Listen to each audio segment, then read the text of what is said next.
সকাল থেকে ঘন কুয়াশার চাদরে ঢেকেছে শহর কলকাতা সহ জেলার বিভিন্ন অংশ। আবহাওয়া দপ্তরের তথ্য অনুযায়ী আজ কলকাতার সর্বোচ্চ তাপমাত্রা 24 ডিগ্রি সেলসিয়াস এবং সর্বনিম্ন তাপমাত্রা 15 ডিগ্রি সেলসিয়াস। উড়িষ্যা উপকূলে একটি বিপরীত ঘূর্ণাবর্ত সক্রিয় থাকায় রাজ্যে জলীয় বাষ্প ঢুকছে। দক্ষিণবঙ্গে কুয়াশার দাপট আরো বাড়বে বলে জানিয়েছে আবহাওয়া দপ্তর।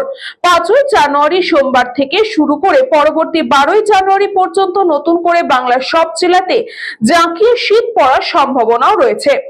সকাল থেকে কুয়াশার দাপটে বিঘ্নিত হচ্ছে যান চলাচল।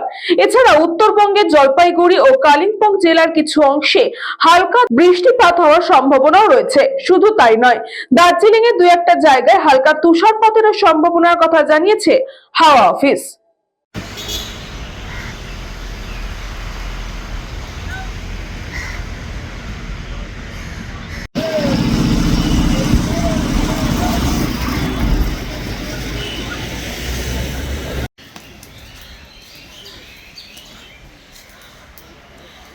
St. Augustine's Day School, Barrackpur.